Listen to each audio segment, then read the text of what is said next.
Perhaps I should first ask you about your investment team, where you are, how your investment team works, and so on. Yeah, absolutely. Well, thank you again for being here. So look, we work for Invesco in Henley in the UK, about an hour west of London, and the business has always been there. And the reason was when it was founded in the 1970s, the reason was to try and get out of London and be away from the noise and the sort of hubbub that's created in markets, and really think more deeply about the companies and the portfolios, and really focus on long-term investing.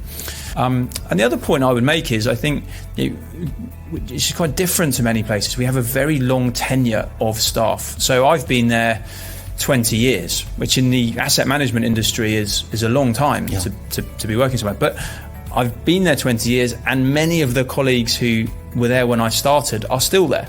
Even on my team, there are people that we recruited sort of 10, 15 years ago who were there, and they feel like they're quite new almost.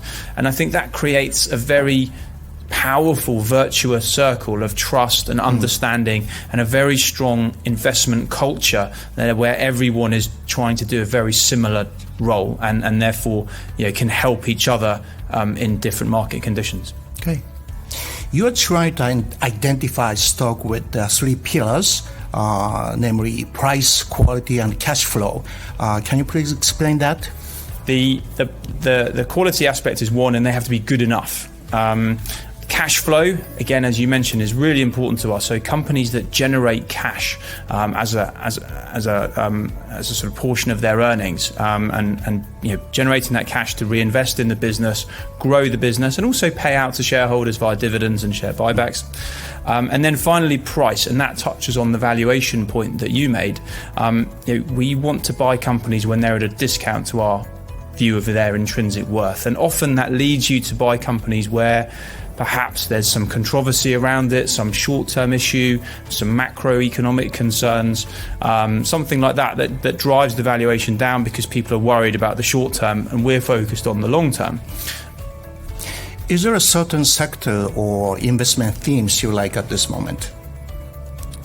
The way we do that is we focus on the individual securities. We run a correlation analysis to make sure that the companies aren't overly exposed to the same thing. I think with so much uncertainty in the world, we don't want to just have a fund that works for one specific reason. We want to diversify our sources of opportunity in the fund. What is your average holding period for your investment? We're pretty long term. So the average holding period of the fund is a bit over 3 years.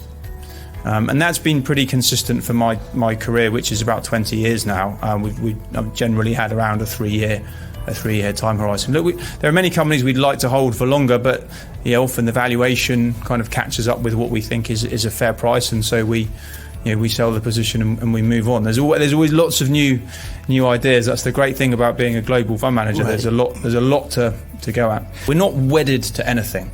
We have high conviction in the companies we own. We like them, but our job ultimately is to make money for our investors and do the best job possible. And if we find something that is a better risk reward, absolutely it will go in the fund.